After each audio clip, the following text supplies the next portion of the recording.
thank you for taking the time to listen. The subject of today's show is the Leflore County Bigfoot Massacre. We will also be discussing Bigfoot and similar real or not creatures from around the world. Before we start getting into details, let's just briefly talk about psychic insight and how we apply it. We choose a subject, then research it, and based on that research, we determine what we think needs to be explained by creating a series of questions. Then Justina provides psychic insight to answer those questions. The psychic insight is narrated towards the end of the show. Accepting the psychic insight is a question of individual belief. Now let's go through the disclaimers. Here are the disclaimers. Neither of us claim to have any expertise in any subjects that we discuss. We relate information we find through research and the psychic insight. We are always delighted to hear from the listeners. The show only lasts an hour. We don't have the time to present exhaustive research on any topic. This means that there will be information that we do miss. We want to provide a basis for the psychic insight. We don't care if a theory turns out too good to be true, as the show name suggests. We are only interested in finding out more of the truth about topics. Spirit can only relate insight that is appropriate for our time and history. Free will cannot be affected. Only comments that are appropriate for our time can be given through the psychic insight. Much of the subject matter in shows may have already been covered many times in other media. We want to look into subjects in a new, different way and be thought-provoking. We are not so good with pronouncing names, we apologize. And neither of us have any experience of looking for Bigfoot.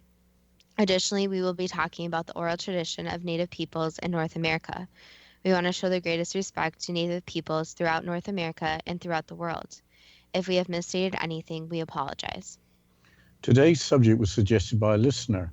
The suggestion is for the Leflore County Bigfoot Massacre, which opens up the idea of Bigfoot or Sasquatch being a reality. So here is a shout out to the listener who made the suggestion. Thank you, we really appreciate it. Also, if the subject is about some kind of creature, real or not, that is your favorite. Yes, this is a great subject. And of course, thank you to the listener for the suggestion. Let's first go over the subject of the Leflore County Bigfoot Massacre. So where is Leflore County? In southeastern Oklahoma, bordering Arkansas adjacent to Fort Smith. It is named after the Choctaw family of Leflore. The Choctaw are a Native American sovereign nation located in Oklahoma. How well known is the story? There's only one YouTube video on the subject and apparently no other sources. The background is that Bigfoot were apparently active in the area from the 1850s. There are tales of stolen vegetables and of stolen children. That makes me a little suspicious. Stolen children might have resulted in an investigation with records. Possibly the story would be expected to be related to more than a single YouTube video. But what happened? In 1855, which was just a few years before the American Civil War, a 30-man troop were headed into what is now known as the McCurtain County Wilderness area to take out the alleged thieves who were believed to be Bigfoot. Joshua Leflore was the leader of the troop. They arrived at the Clover River after 8 hours in the saddle in the heat of July. They had started their journey at 3 in the morning. Around 4:30 in the afternoon, the riders were at the edge of the area where the creatures were hiding. The Bigfoot were supposed to be about 500 yards away in a pine forest, and Leflore gave the order to charge. What happened when they approached the pine forest? Only 8 riders, including Leflore, were able to keep charging. Apparently, the horses were spooked by a foul odor. They came to a clearing where there were remains of dead children. 3 Bigfoot hadn't fled. These were all killed, but Joshua Leflore also lost his life. They then burned the remains of the 19 children and the body of Joshua Leflore. They lit a bonfire to burn the bodies of the 3 Bigfoot. Today, looking back, those actions don't seem to make sense. Surely they would have taken back some Bigfoot physical evidence for the 20 deaths. Being less than 20 hours from home, wouldn't they want to return the body of Joshua Leflore? I don't know why they would not return with some physical evidence. If Joshua Leflore had no family, there would have been no need to return with his body. But remember, it was 1850s, and if they went to hunt down the Bigfoot with a troop of 30, they must have already had some kind of strong evidence. Maybe they felt that there was nothing to prove and they didn't need any reminders. I wonder why all the Bigfoot didn't just disappear. Why would 3 remain and apparently stand their ground? I'm not sure why three Bigfoot would want to stand around while being outnumbered 10 to 1. Those creatures, if real, are notorious for being able to disappear and are usually associated with forests, habitats, which should make that easier. I'm not sure where to start with other Bigfoot sightings. I've watched the television show Finding Bigfoot.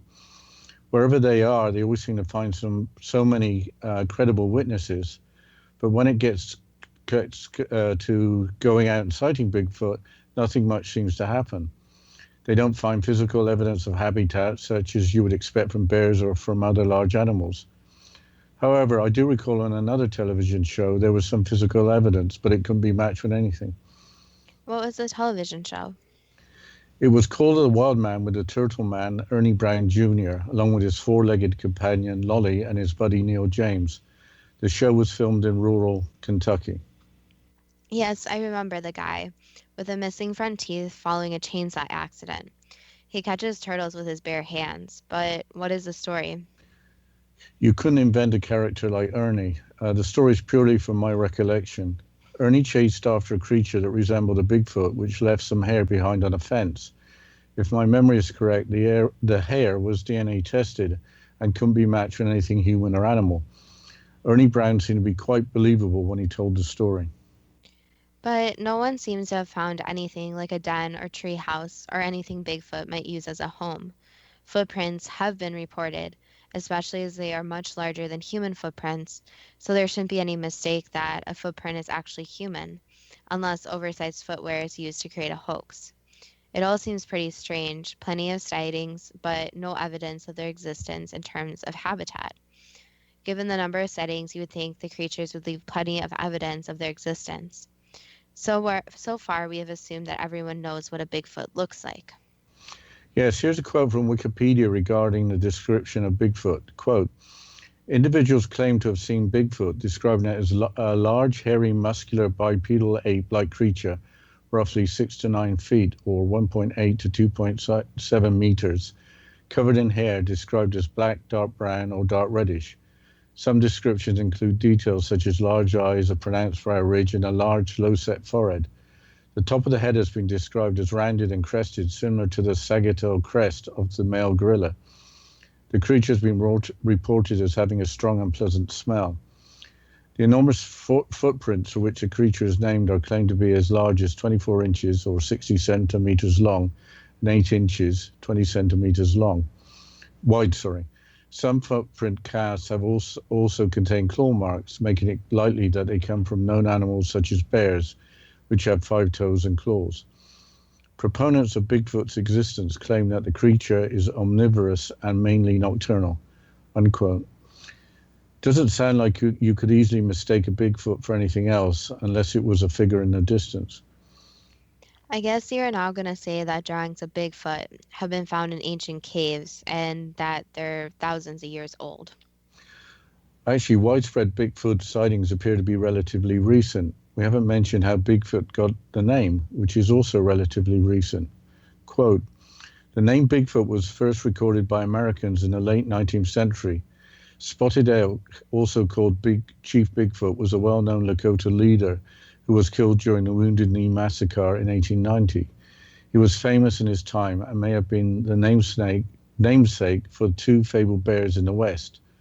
In the late 19th and early 20th centuries, at least 2 enormous marauding grizzly bears were widely noted in the press and each nicknamed Bigfoot.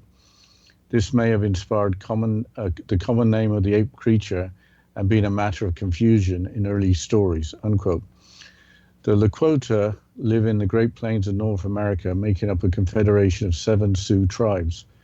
The Lakota know the creature by the name Chai Tenka, meaning big elder brother. Apparently, tribes across North America have stories in their oral traditions describing giant hairy figures. This suggests that Bigfoot has been sighted over the centuries by native peoples. So, apart from the Lakota, Bigfoot was named after grizzly bears. When was the first documented claim of a creature other than a grizzly bear? That happened in Canada in January of 1811. Surveyor and trader David Thompson was attempting to cross the Rocky Mountains near where Jasper, Alberta is now. Thompson noted a large footprint in about 6 inches or 15 centimeters of snow, which he measured at 14 inches or 36 centimeters long and 8 inches or 20 centimeters wide. There were 4 toes about 3 to 4 inches or 8 to 10 centimeters long with short claws. He thought it could only be a bear, but his companions didn't agree. They didn't have powerful enough guns to deal with an animal of that size, so they didn't want to track it. A grizzly bear has an average back paw size of about 15 inches or 38 centimeters in length, but has 5 toes and long claws. The bear paw is fairly round and not as elongated. So it probably wasn't a paw print from a bear, something that David Thompson later wrote that he found difficult to believe. At some point, the bear assumption must have been put aside by at least some, but science is not supporting the existence of Bigfoot. And I'll start a quote from Wikipedia.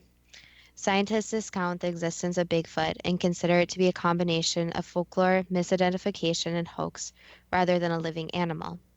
They note the lack of physical evidence after centuries of investigation, despite the fact that numerous creatures would have to exist in order to maintain a breeding population. But we'll have to continue talking about Bigfoot after this short break. And you're listening to Too Good to Be True with Justina Marsh and Pete Marsh on the X Zone Broadcast Network, www.xzbn.net.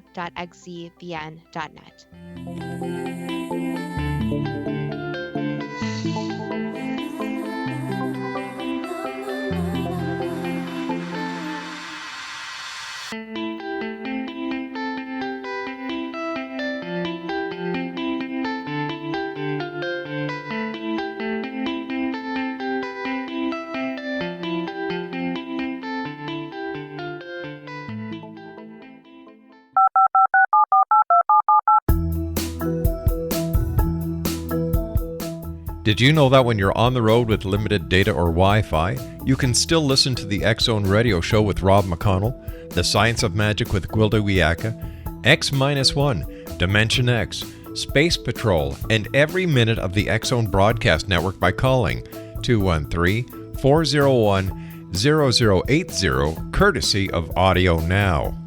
No smartphone, app, or internet needed. It saves your data plan and it's free if you have unlimited minutes. Call 213-401-0080 to listen on any phone, anytime, anywhere. Remember 213-401-0080 for the best of the paranormal, parapsychology, and sci-fi radio programming anywhere, 24/7, 365. Gwilda Wiyaka's latest book, The Science of Magic, Book of Mysteries, Volume 1, is the first book in a series based on her writings that open every episode of the Science of Magic radio show. Drawing on the subject matter of each guest, and armed with over 40 years' experience in shamanism, 35 years in alternative health, and degrees in psychology and religious studies, Gwilda introduces relevant and leading-edge information that supports spiritual evolution and personal empowerment. Rich with wisdom and inspirational quotes packaged in digestible segments, this is a book that will pull you from cover to cover. It will also serve as a daily inspirational reading for years to come. The Science of Magic Book of Mysteries, Volume 1 is available at our website, tsompublications.com, amazon.com, and wherever fine books are sold. Back in Victorian England, a famous theologian posed a perplexing riddle. Why are the two top personalities in the Bible tagged with the numbers 7 and 11? Academics agree the answer is found in the stunning discovery of a hitherto secret Bible structure explained in a new book called The Genesis Grid. The discovery is so simple that preschool children could illustrate it. Certain claims are hugely controversial and may offend some, but at the X Zone, we've studied this awesome new book and agree with one expert, and I quote, "These discoveries appear to be beyond coincidence." So who or what hid this wonderful pattern in the Bible, and what might they do next? Find out more, X Zone Nation, and read reviews on www.genesisgrid.co.uk. That's www.genesisgrid.co.uk.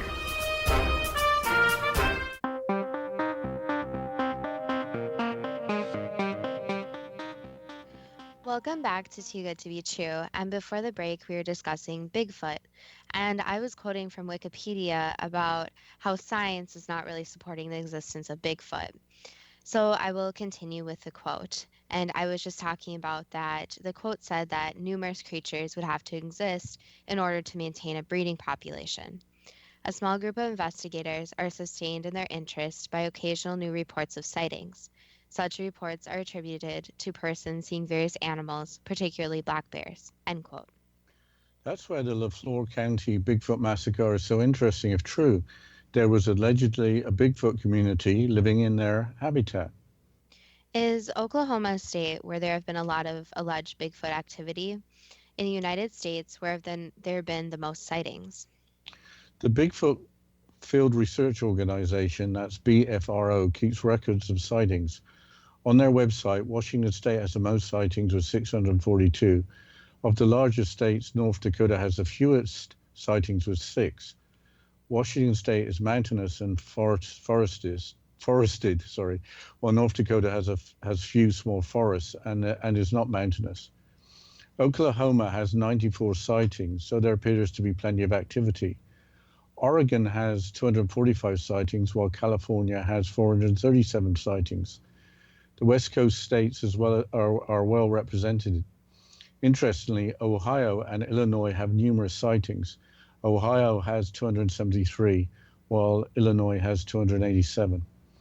What about Canada? The most sightings have been in British Columbia with 130. Again, the West Coast is most prominent. Ontario and Manitoba have the next highest number of sightings with 67 and 31 respectively. The distribution of sightings in Canada seems to follow that of the United States. That would suggest that habitat plays a big role. We have established that sightings have been relatively recent, but when did sightings become more common? Was it after the cable show Finding Bigfoot started to be broadcast? There is a sightings histogram on the website Tableau Public. Sightings were fewer until the late 1960s. Sightings peaked in the late 70s but stayed consistently high until the major peak over the early 2000s. Since then, sightings appear to have declined. So it doesn't appear that any television show has had any effect. The total number of sightings, including in the statistics, is 3,781 from 1955 to 2011. So you have to believe a lot of people are seeing something that they believe is Bigfoot. So there must be something being cited, even if it isn't Bigfoot. I'm intrigued by sightings increasing until recent years, with only a few being reported up until half a century ago. I wonder if decades ago people saw something but more reluctant to report it. They may have been assumed to have been crazy. That makes sense. Also, if you see something for which there have been thousands of reports already, it has become a common occurrence. But overall, besides native oral tradition, it seems that Bigfoot has only been sighted in the last 100 years in North America. I think we need to cover two aspects. We can go through some eyewitness accounts and then talk about creatures similar to Bigfoot being reported as being sighted across the globe. Why don't we start with some eyewitness accounts from the United States? Let's start with probably the most famous. I think that many of us will have seen the movie footage shot by Roger Patterson and Bob Gimlin in Northern California, in 1967. Here's an account of the sighting from the website Outside Online. The horses saw it first. Patterson's reared, kicking and protesting. Then Gimlin's less than 100 feet away. The men saw why. A hulking gorilla-like figure covered in dark hair hurried on 2 legs along the creek bed. Its sloped head and torso were pushed forward, its upper back hunched, thigh muscles rippling, long arms swinging, breasts exposed. Patterson scrambled off his spooked animal, holding its reins just long enough to reach inside his saddlebag for the camera. Gimlin, a cowboy famous through the Yakima Valley for taming wild colts and running in breakneck suicide races, dropped the pack horse's rope and gripped the reins of his frightened pony to steady it. Patterson scrambled across the uneven ground, waving the camera in one hand, the film blurry as he ran. He stopped to crouch and steady himself, then trained the lens on the strange figure, the camera shaking from his breathing. "Bob, cover me," he yelled, over his shoulder to Grimlin, who rode towards the creek, dismounting his horse and drawing his rifle. The pitcher steadied as the creature, mid-stride, turned to look over its right shoulder just a glance before it disappeared into the forest. A skunky, rank odor hung heavy in the air. The whole affair was over in less than a minute. End quote. The brief movie is easily found on the internet. It has been criticized for the creature appearing to be a human in a suit, but replicating the way the creature walked on camera has proven to be extremely difficult. Another sighting that has well-known footage viewed by millions on YouTube is from Provo Canyon in Utah. The sighting is from October 2012. Here's a quote from the Cryptozoology News website. Quote, in 2012, a man in the area of Provo Canyon, Utah, recorded footage of an unidentified humanoid. The man who appeared to be hiking with another person said the animal stood on two legs and threw a rock at them prior to running into the wilderness. The short video shows the two hikers' legs and a dark, hairy figure hiding behind a small dry bush on the side of an arid hill. As the man points the camera at the purported creature, it throws something in their direction, prompting both parties to run away. There have been numerous reports of Bigfoot sightings in the Provo Canyon zone throughout the years, unquote.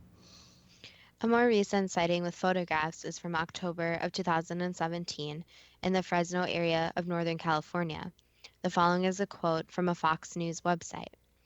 The legendary Bigfoot and other creatures like it have reportedly been spotted near a Northern California lake, according to a paranormal investigator. Jeffrey Gonzalez, a self-described paranormal expert, said he had heard about the sightings from a local farmer who said he saw the creature and 5 others running on his ranch near Avocado Lake. One of them, which was extremely tall, had a pig over its shoulder, Gonzalez said in comments obtained by Fox 26, a Fox News affiliate.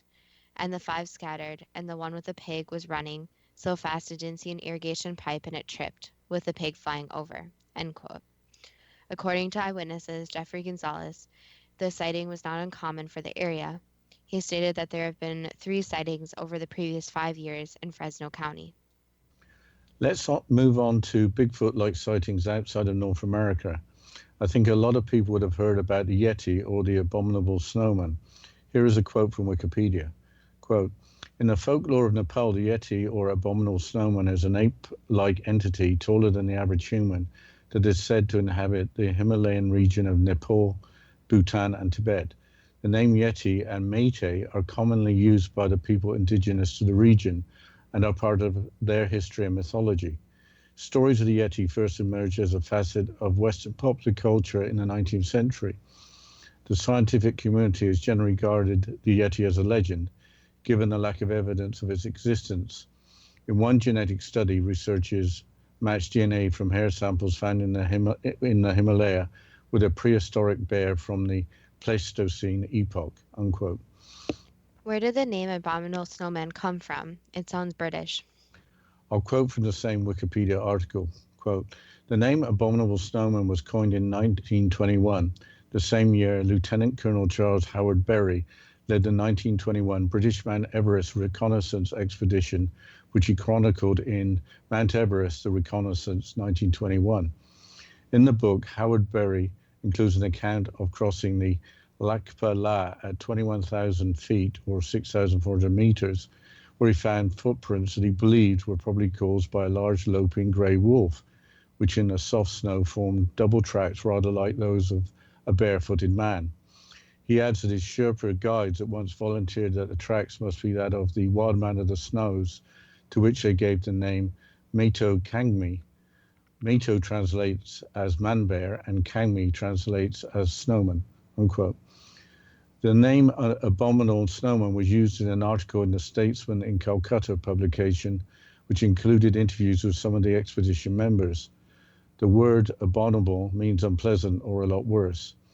That seems unfair given that there was no contact with the alleged creature. Are there any reliable reports of sightings of the Yeti or the Abominable Snowman? Given the remoteness of countries like Nepal, there haven't been many sightings. The few reported sightings have been either discredited or disputed. DNA testing of the suspected Yeti hair, bone, and skin has proven to be from known animals such as bears. Many believe that different species of bears are behind Yeti sightings. Besides the Yeti, what other similar creatures are thought to exist? There's the yowie from Australia, the orange pendek from Indonesia. Here is a description of the yowie from the website Live Science.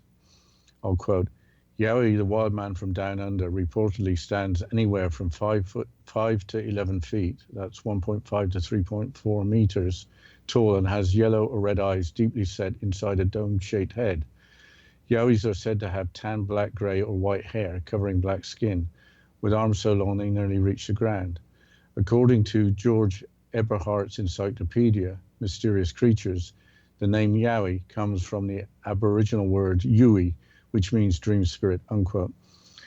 Here is a description of the orange pendek from the same website. I may not be able to finish the quote, but I'll start. "According to the Field Guide to Bigfoot, Yeti, and other mystery primates worldwide, the natives of Sumatra have long believed in the orange pendek, which means little man." I think you should take us into the break, Justina. Yes, we'll continue talking about other creatures after this break. And you're listening to Too Good to Be True with Justina Marsh and Pete Marsh on the X Zone Broadcast Network, www.xzbn.net.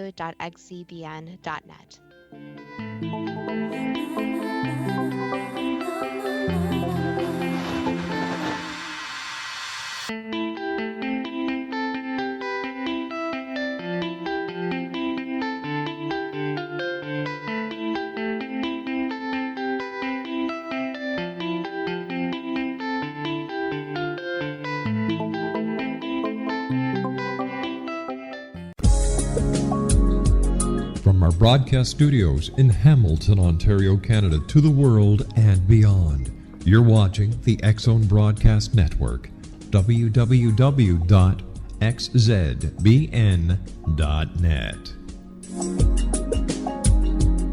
AVS Media Den.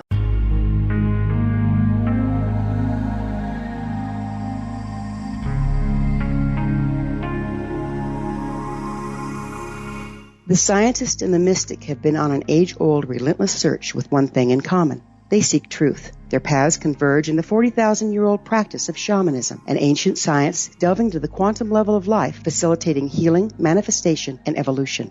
I'm Gwilda Wiyaka, the founder and director of Path Home Shamanic Arts School, a unique Colorado State certified occupational school training shamanic practitioners and teachers. We also provide classes for empowering personal lives through shamanism. Our certification classes are in week-long segments enabling international participation, and online classes and long-distance shamanic healing sessions are available. Come discover the science of magic in the limitless world of shamanism. www.findyourpathhome.com.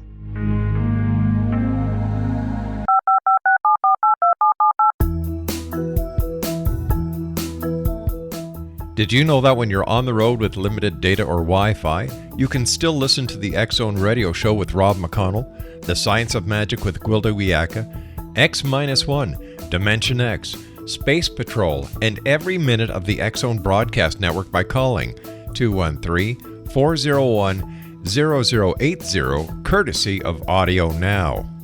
No smartphone, app, or internet needed. It saves your data plan, and it's free if you have unlimited minutes. Call 213-401-0080 to listen on any phone, anytime, anywhere. Remember 213-401-0080 for the best of the paranormal, parapsychology, and sci-fi radio programming anywhere, 24/7, 365.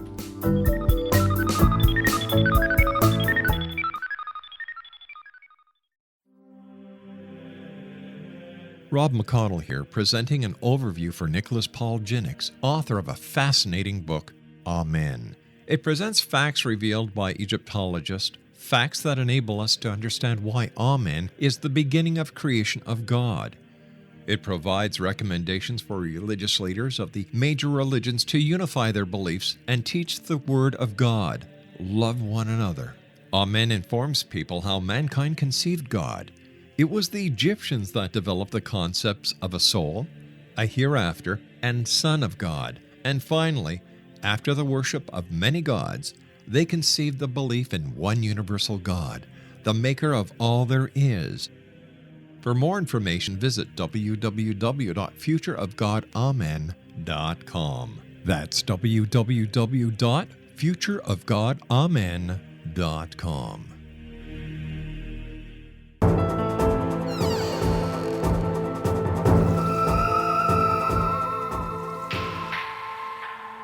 Welcome back to Too Good to Be True. And before the break, we were discussing different creatures that might be related to the Bigfoot or may not exist at all. So, Dad, can you please continue with your quote about the orang pendek? Yes, the orang pendek seems to have a large pot belly and may be dark gray, dark black, yellow, or tan in color. It also said to have very long hair and stands anywhere from 2.5 to 5 feet, which is 0.8 to 1.5 meters tall. One of the first alleged sightings of the orange pendek occurred in 1923 when a Dutch settler in Sumatra saw one in a tree. Though he was armed, he refused to shoot it because it resembled a human, unquote. Are there any others? There is the Alma from Mongolia, and the Yaren from China. Here's a description of the Alma from the website Exemplar. Quote, the Almas are known in Mongolia as hairy bipedal humanoids. Unlike the neighboring Yeti, they are believed to be more human than ape, but they are just as elusive. This is not unlike many tales of wild men in Asia and Eastern Europe. Theories abound as to the origin of the almonds, but some researchers believe they may be a living population of an earlier human ancestor that may have somehow survived extinction, unquote. Here is a description of the Yaren, or Yeren, as it is spelled in the article from the same website. Quote, this creature lives in the forests of China and is described as something very close to Bigfoot in size and appearance. What's interesting is that the Yeren hails from the general area of the world where Gigantopithecus, the ancient giant ape, is believed to have gone extinct. Equally interesting is that this beast shares a lot in common with the Mongolian Almas. Also called the Chinese wild man, reports of this creature go back for generations.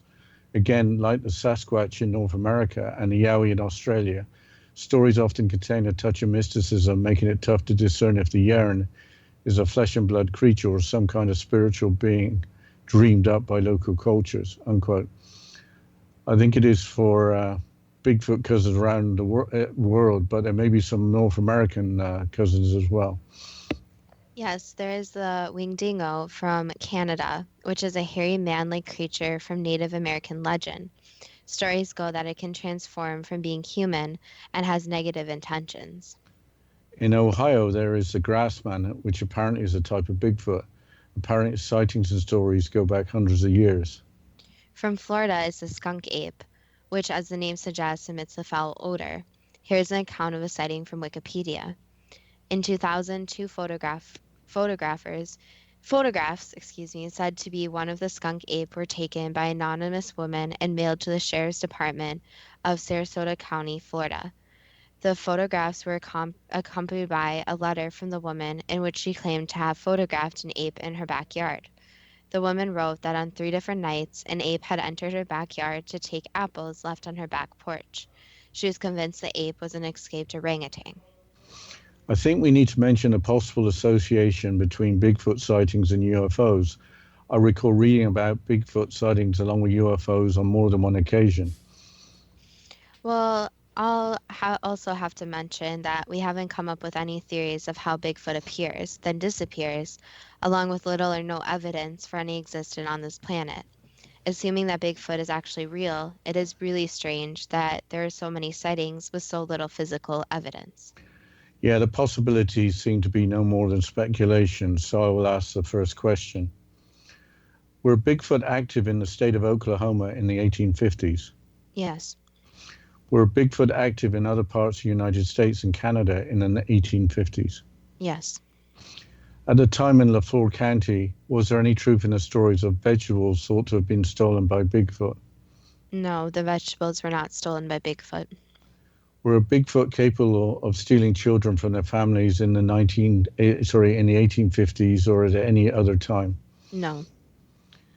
In 1855, did a 30-man troop depart to the McCurtain County Wilderness area to take out the alleged thieves and kidnappers who who were believed to be Bigfoot? Yes. At around 4:30 in the afternoon, did the troop led by Joshua LaFleur charge towards the edge of the pine forest? Yes. Did the troop come across the remains of the 19 children? They came across some remains, yes. Were they of the children? Some of the children, but not all. Were the 3 Bigfoot and Joshua LaFleur killed as a result of the troop engaging the 3 Bigfoot that remained? There was a battle, yes, so there were people and so-called creatures, yes. Were the creatures Bigfoot? Yes. Why didn't the troop return with the body of Joshua LaFleur and physical evidence of the Bigfoot being real? Because more of the Bigfoot creatures came, so they took the bodies back with them. If the Bigfoot didn't take the children, how did the children get there? That was actually from different humans, that some of the humans actually killed some of the children, and other bodies were found with the children who had ran away. So the Bigfoot were not responsible for the children dying, but the scene made it look like the Bigfoot were responsible. What were the Bigfoot doing there? Trying to live. So why didn't the 3 Bigfoot, just disappear when they saw so many troops heading for them?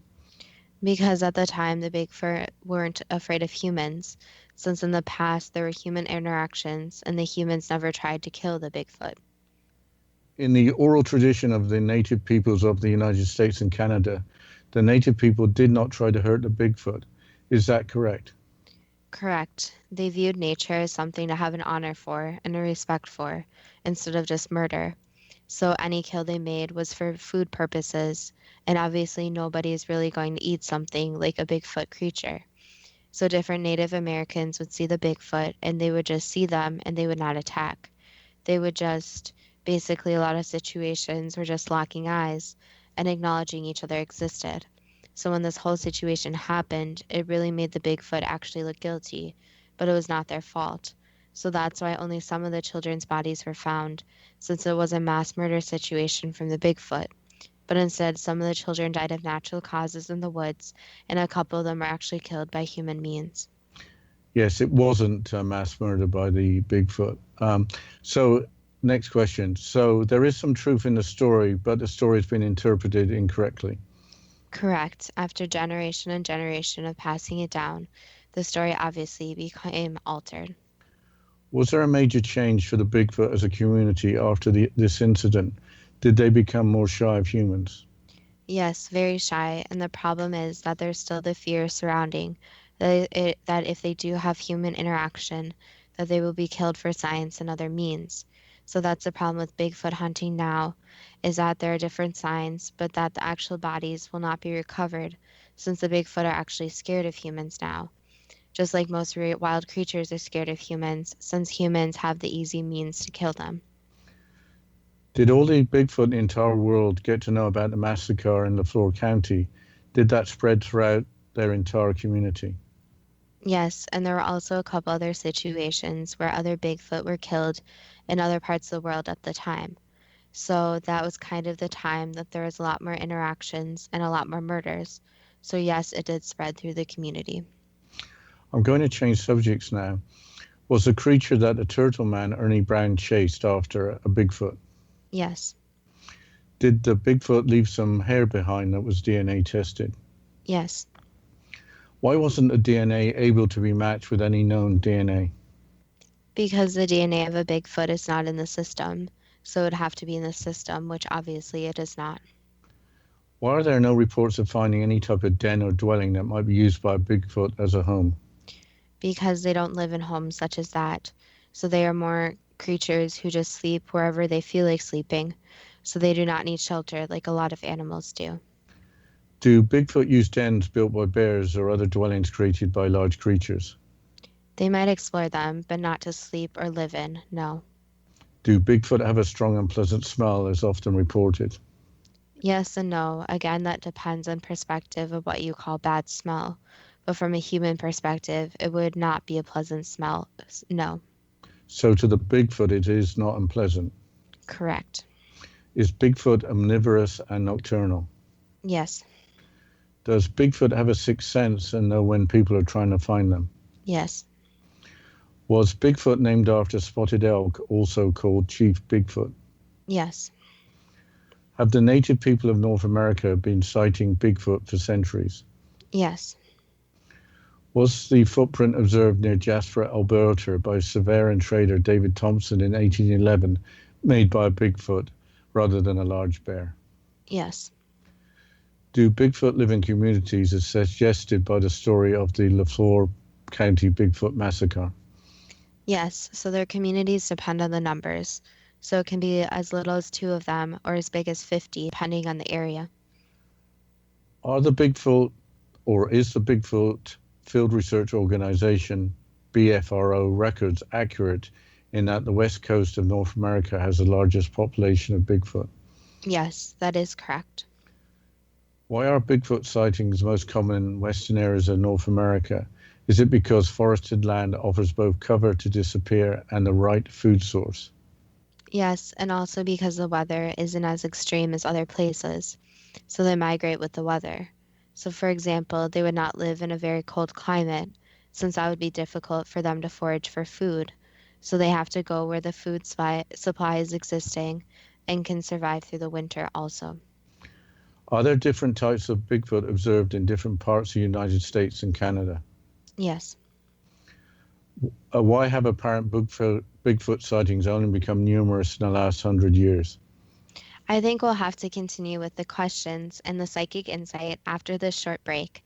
And you're listening to Too Good to Be True with Justina Marsh and Pete Marsh on the X Zone Broadcast Network, www.xzbn.net.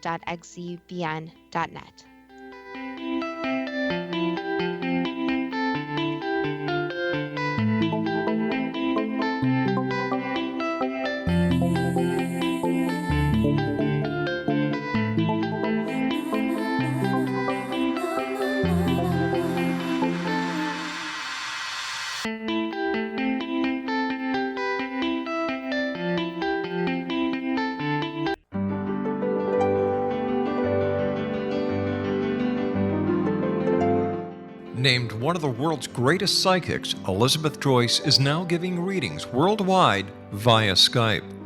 Elizabeth Joyce is recognized for her clairvoyant ability to help find missing persons, her analysis of dreams, past life regression work, mediumship, and her accurate predictions.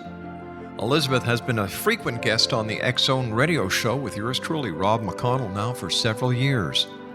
For an appointment with Elizabeth Joyce, call 201-934-8986 or Skype at elizabeth.joyce. And for more information, you can always visit Elizabeth Joyce online at www.new-visions.com.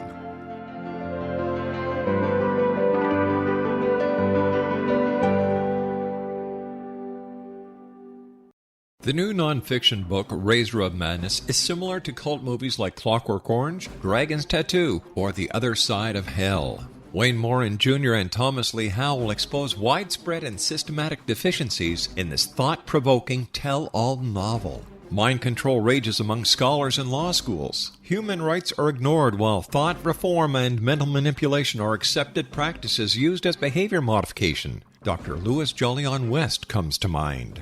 Media and public scrutiny shows that United States mental hospitals are in fact destructive murder industries.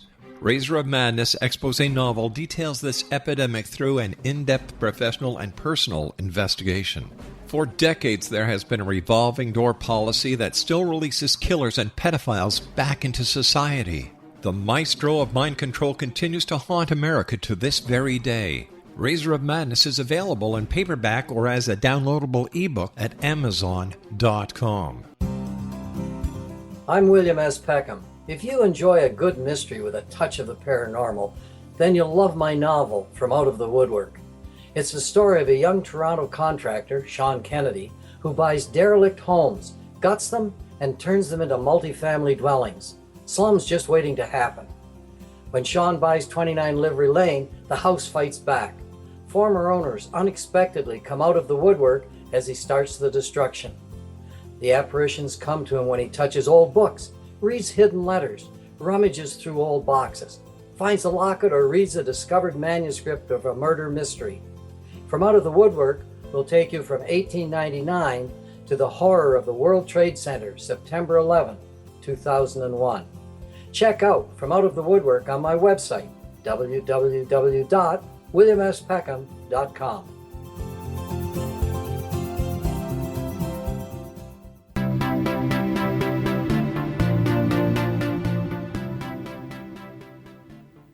Welcome back to Too Good to Be True. And before the break, we were going through the questions and the psychic insight about Bigfoot. So, Dad, can you please repeat the question you asked before the break? Yes. Why have apparent Bigfoot sightings only become numerous in the last 100 years? Because they are being more curious again. And with different technological increases, they're observing humans more and more to see what new technology exists. So since it has been a major time of change in civilizations, they're also curious as to what humans are up to. And they're also worried about their current living situation and that the forest they live in will be destroyed. So they are doing a lot of observations and preparing for the future. Why have apparent Bigfoot sightings only become more common in the last 50 years? Just because people are actually reporting it and getting more interested. So there were sightings before, but they were not properly reported. Why was the number of sightings in the United States peaking in the late 1970s and again in the early 2000s? Basically, when they get more curious and technology increases. So when there are big changes, especially in their land and their living situations and food and everything like that, they will become more curious and be more easily spotted. Were the statistics for the number of reported sightings influenced, especially in the earlier years, by people reluctant not to appear crazy? Yes, a lot of people did not come forward, and a lot of people still do not come forward, since the whole concept that there's these creatures with which humans haven't found a body or scientific proof of is very out there for a lot of people in their minds. Was the figure in the film footage captured by Roger Patterson and Bob Gimlin in Northern California in 1967 a Bigfoot? Yes. Was the skunky odor reported by Roger Patterson and Bob Gimlin created by one or more Bigfoot? Yes. Why is it difficult to recreate the walking style observed for an apparent Bigfoot? Because humans are thinking it in a human perspective compared to an animal's perspective. So they have to realize that the walking style is something that could be more compared more to different animals, not of a human. Was the figure captured in the film footage in 2012 in the area of Provo Canyon, Utah, a Bigfoot? No, What was the creature? that was a bear. Why have there been so many sightings in the area of Provo Canyon, Utah? Because some of the Bigfoot are trying to migrate to that area. Was the sighting of 6 Bigfoot near Avocado Lake in Northern California in 2017 a real sighting? Yes. Did the tall creature with a pig over its shoulder trip on the irrigation pipe? Yes. Are sightings of Bigfoot common in that area in Fresno County? Not as common as other places, but they do exist, yes. Has there been an authentic sighting of the Yeti or abominable snowman? Yes. So the Yeti actually exists? Yes. Has the Yeti been mistaken for other creatures, including bears? Yes. Is there such a creature as the Yowie in Australia? Yes. Is it the same creature as Bigfoot or just related to Bigfoot? In the same family, so you can think of it as even the family of monkeys, where there's a different type of monkeys in the same family. So it's a similar situation as that. Is there such a creature as an orang pendek in Indonesia? Yes. Is it small? It is smaller, but is it the same creature as Bigfoot or just related to Bigfoot? Related but not the same. That's more of a distant relative. Is the Alma from Mongolia or the Yaren from China a real creature? Yes. So they both are real. Correct. Are either the Alma from Mongolia or the Yaren from China a Bigfoot or related to the Bigfoot? Very distant relatives, so you would think of it as a creature in a similar sense, where there's no proof of it, but they're not distant relatives.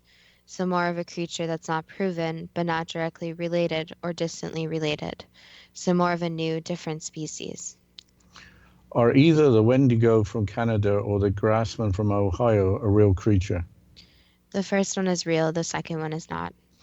Can the Wendigo transform from being human, and does it have negative intentions? They're not positive creatures, no, and not transformed from being human, but can transform. But it's something that people should stay away from. Is the Wendigo related to Bigfoot? No, Is the skunk ape, which has apparently been sighted in Florida, a real creature? no. Was it some kind of orangutan? Yes, it was related to the monkey family. Did it escape from a zoo? It was someone's pet originally. Are Bigfoot sightings with UFOs reasonably a common occurrence? Yes and no. It depends, since if someone sees signs of Bigfoot, they're more likely to be observing of the area. So they are more likely to see some other strange objects or lights, since they are looking for them. So yes, they may see both together, but it's just because they are more on guard and more observing of the situations. Why are there so few theories regarding the existence of Bigfoot? Because the problem is that they haven't recovered any bodies from the Bigfoot yet. So it is very hard to prove a theory without actually having the physical proof in front of people. So that's the problem. And that's why there's so many people searching, is that for people to believe in something until they actually get a body of the creature. And that's the issue, since people want the body of the creature, it's almost going to be impossible to actually get the creature, since the creatures are aware that they are being hunted down in a way. Is there any way we can help people understand that these are harmless creatures that need to be left alone? If you think about it, there are a lot of different creatures on the planet that are just trying to survive. So almost every animal in the animal kingdom is just trying to live another day, reproduce, and to live a life of survival. And the Bigfoot is very similar, where all they are trying to do is exist and reproduce and live their lives. It is not like the Bigfoot are trying to hurt humans or harm them in any way. So it's the same concept where most animals are more scared of humans than humans are scared of them, and it's the same with them. So as we covered in a different show, there are many undiscovered species, and there will be more and more discoveries of them. And it seems to bother people that an undiscovered species could be so large and so prominent. But what humans have to understand is that the earth, the world, is not something that's only their property. They're sharing it with a lot of other creatures, animals, where they need to have a mutual respect for these creatures. That suggests to me that the native peoples of North America in their spiritual approach to sustainability are correct. Yes, and it's all right to have to kill animals for food, but there's also respect there. They use the animal and make sure nothing of the animal is left behind, where every part is used. And also the spiritual aspect, where they bless their different food before they eat it, which is very important, since just like everything, animals have their own souls. So the animals do have to go somewhere after they are not living. How are Bigfoot apparently able to disappear so easily? They are very quick moving. Does Bigfoot have the ability to camouflage itself easily? Yes. How are Bigfoot best described? So Bigfoot looks like the typical description, so larger than a human or even a bear could possibly be. Very, very large feet, fur all over their body, and they do communicate by animal-like noises. So the howls are true. And what can be said is basically a basic image of what Bigfoot has been portrayed of is correct. Are the Bigfoot aware of the television series Finding Bigfoot? Yes. What can we learn from human experience with Bigfoot, including native people's oral tradition? Just the respect aspect. So the problem is that there's less and less respect even for a person's own self. And that's something that in society is hard, since humans have little respect for each other. And that portrays through society. And also they have little respect for the earth and the animals around them. So obviously there are people who do have respect, and they do have this mutual respect and this own self-respect. But just generally, respect is something that is very important.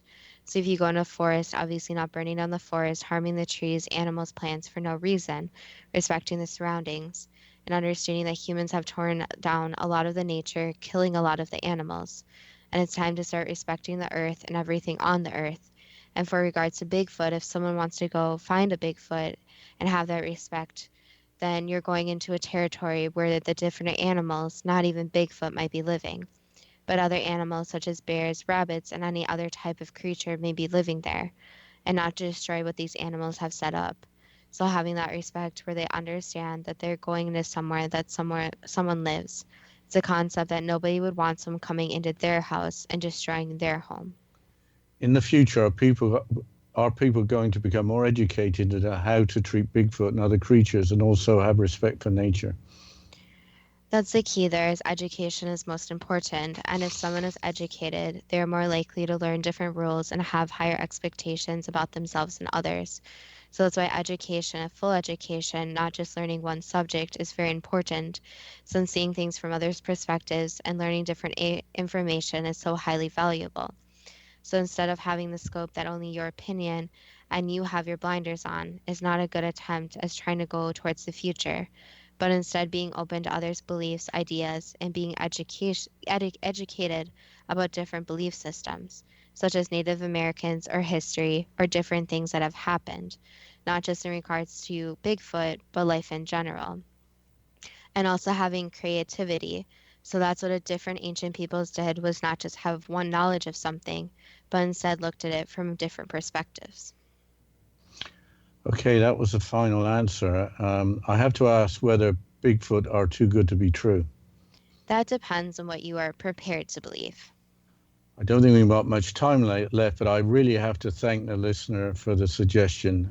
We would never have come up with that idea, and we're really grateful. Yes, a big thank you to the listener. And we love getting the listener suggestions. So if anyone has any topics they want to suggest for the future, or if you have any comments on today's show, we'd love to hear from you. So you can type in Too Good to Be True with the first two spelled TWO into Facebook. You can like us on there, follow us on there, and there is a place where you can leave any suggestions you have, and then you will get a shout out either if you want to be anonymous or if you want your name used. So as always, thank you so much to all the listeners, and stay tuned for next week's show.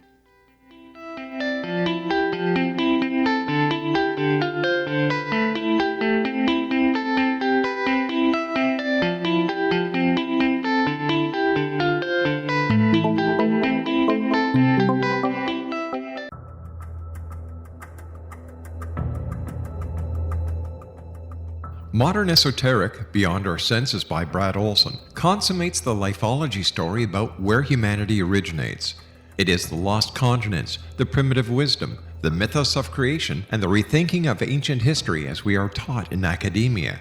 There is much more to the story than what we have been told. As this is the first book in the Esoteric series, Modern Esoteric starts at the beginning of time and accelerates up to this modern age. Future Esoteric is book 2 in the series and takes a forward-looking position ahead of today with an open and honest examination of the ET issue and various unexplained phenomena. To discover the writings of author Brad Olson, visit www.bradolson.com. That's www.bradolson.com.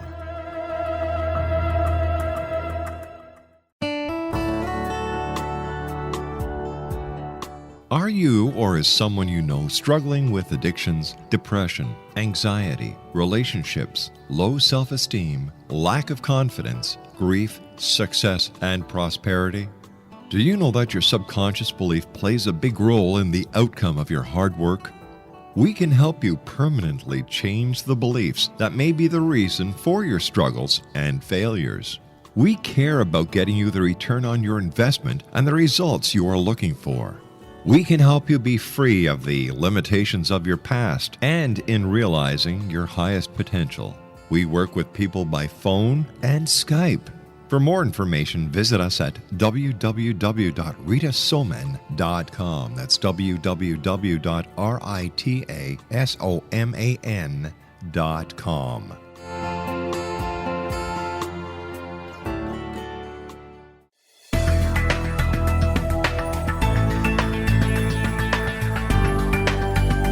Do you think you have energy problems in your home? Do you feel better when you're away than when you're home? Joey Korn is a global leader in the world of dowsing who specializes in personal energy clearing and space clearing. He can help you create an ideal energy environment in your home no matter where you live in the world. Learn about his remote spiritual house cleaning services and much more at www.dowsers.com. You can get Joey's book, Dowsing, A Path to Enlightenment, as well as other dowsing books and tools, Kabbalah books, and Walter Russell books. Joey's work is really amazing. Go to dowsers.com right now. That's DOWSERS.com, or call 1-877-DOWSING. That's 1-877-369-7464.